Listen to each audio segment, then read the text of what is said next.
So വർഷം 2009 ഇന്ന് ലോക സിനിമ കണ്ടതിൽ ഏറ്റവും വലിയൊരു സിനിമ ഇറങ്ങി. എന്നുവെച്ചാൽ ആരും കണ്ടിട്ടില്ലാത്ത പോലത്തെ വിഷ്വൽസും പുതിയ കഥ പശ്ചാത്തലവും മെഷീൻസും അല്ലെങ്കിൽ അത്ര വലിയൊരു സ്കെയിലാണ് സിനിമ വന്നത്. അവതാർ ആ സിനിമയെക്കുറിച്ചാണ് ഇന്നത്തെ വീഡിയോ.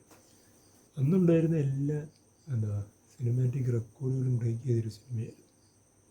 അത് കഴിഞ്ഞ് അതിൻ്റെ രണ്ടാം ഭാഗം ഇറങ്ങാനായിട്ട് ഏകദേശം 13 വർഷത്തോളം എടുത്തു. 2022 അതിൻ്റെ രണ്ടാം ഭാഗം വന്നത്, ദ വേ ഓഫ് വാട്ടർ. അപ്പോൾ ഈ വീഡിയോ കൂടുതലും അവതാർ സയൻസാണ് സംസാരിക്കുന്നത്. ആൽഫ സെൻറ്റോറി എന്ന് പറയുന്ന ഒരു സ്റ്റാർ സിസ്റ്റത്തിലെ ഒരു പോളിമെഫസ് എന്ന് പറയുന്ന ഒരു ഗ്യാസ് ജെൻ്റ് ഉണ്ട്. അതിനെ ഓർബിറ്റ് ചെയ്യുന്ന ഒരു പ്ലാനറ്റാണ് പാൻഡോറ എന്ന് പറയുന്നത്. സോ അവതാർ സിനിമയെക്കുറിച്ച് പറയുമ്പോൾ ആദ്യം പറയേണ്ടത് പാൻഡോറ എന്ന പ്ലാനറ്റിനെ കുറിച്ച്, ഫിക്ഷണൽ പ്ലാനറ്റിനെ കുറിച്ച്. അവിടുന്ന് എല്ലാം ആരംഭിക്കുന്ന അവിടുന്നാണ്. സോ ഈ പാൻഡോറയിൽ ഏറ്റവും കൂടുതൽ അണപ്റ്റോനിയം എന്ന് പറയുന്ന ഒരു മിനറൽ ഉണ്ട്. ആ മിനറൽ അന്വേഷിച്ചാണ് ഇവിടുന്ന് മനുഷ്യർ അങ്ങോട്ട് പോകുന്നത്. അതിന് ഭയങ്കര പ്രോപ്പർട്ടി ഉള്ളൊരു മിനറൽ എന്ന് പറഞ്ഞാൽ മാഗ്നറ്റിൻ്റെ അടുത്ത് വെച്ച് കഴിഞ്ഞാൽ അതിനെ ലിവിറ്റേറ്റ് ചെയ്തു.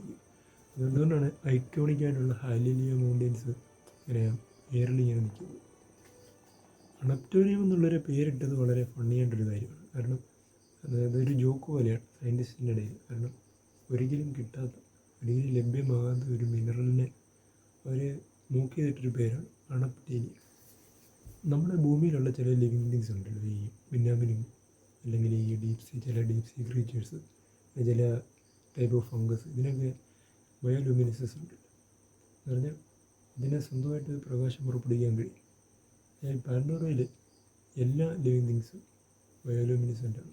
അതുപോലെ പാൻഡോറയിലെ മറ്റ് ലിവിങ് തിങ്സ് എന്ന് പറഞ്ഞാൽ ഒരു പ്ലാന്റ് ആണെങ്കിലും ആനിമൽസ് ആണെങ്കിലും ഭയങ്കര ഹെവിയാണ്, ഭയങ്കര ഹ്യൂജായിട്ടുള്ള ഒരു ടൈപ്പ് ഓഫ് ഒരു ബയോളജിയാണ് അവർക്കുള്ളത്. പാൻഡോറയുടെ അറ്റ്മോസ്ഫിയർ ഹൈഡ്രജൻ സൾഫൈഡ് പോലെയുള്ള ടോക്സിക് ആയിട്ടുള്ള ഗ്യാസിനെ കൊണ്ട് പാക്ക് ചെയ്തിരിക്കുകയാണ്. അതുകൊണ്ട് തന്നെ ഹ്യൂമൻസിനോട് ഒരു സർവൈവ് ചെയ്യാനേ പറ്റത്തില്ല മാസ്ക് ഇല്ലാതെ. പാൻഡോറയിലെ ഗ്രാവിറ്റി എന്ന് പറയുന്നത് 0.8 G ആണ്.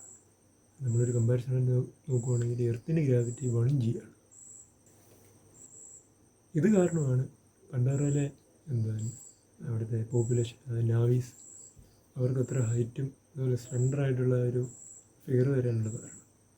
ശരാശരി എല്ലാ നാവീസിൻ്റെ ഹൈറ്റ് എന്ന് പറയുന്നത് 8 feet അല്ലെങ്കിൽ അതിൻ്റെ എബോവ് 10 feet ഒക്കെ ഉണ്ട്. അറ്റ്മോസ്ഫിയറിൽ ഇത്രയും അധികമായിട്ട് ഹൈഡ്രജൻ സൾഫൈഡും ഒക്കെ ഉള്ളതിൻ്റെ ടോക്സിക് ആയതിന് കാരണം അവരുടെ ബ്ലഡിൻ്റെ pH ഭയങ്കര കൂടുതലാണ്. 5.25 ആ റേഞ്ചിലാണ്. നമ്മൾ ഹ്യൂമൻസിൻ്റെ 7.25 ആ റേഞ്ചിലൊക്കെയാണ്.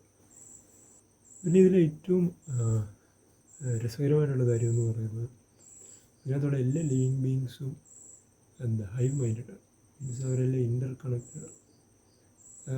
ഐവ എന്ന് പറയുന്നത് അതാണല്ലോ മറ്റേ അവരുടെ മുടിയുടെ കൂടെയുള്ള ഒരു ടെൻറ്റക്കിൾ ഉപയോഗിച്ചിട്ട് ഒരു ലിവിങ് തിങ്സുമായിട്ട് കണക്ട് ചെയ്യും. ജെയിംസ് കാമറൂൺ എപ്പോഴും ഒരു റെവല്യൂഷണറി ആയിട്ടുള്ള ഒരാളായിരുന്നു. നമ്മുടെ ടെർമിനേറ്റർ എഴുതുമ്പോഴാണെങ്കിലും അതുപോലുള്ള അയാളുടെ ടൈറ്റാനിക് ഫിലിംസൊക്കെ ആണെങ്കിലും ഭയങ്കര റെവല്യൂഷണറി ആയിട്ടുള്ളതാണ്. സോ അടുത്ത പാട്ട് ഫയർ ആൻഡ് ആഷിന് വേണ്ടി ഞാൻ എക്സൈറ്റഡ് ആണ്. അപ്പോൾ നിങ്ങളുടെ നിങ്ങളുടെ അഭിപ്രായം എന്താണെന്ന് കമൻറ്റ് ചെയ്യണേ. വേറൊരു വീഡിയോ വീണ്ടും വരാം.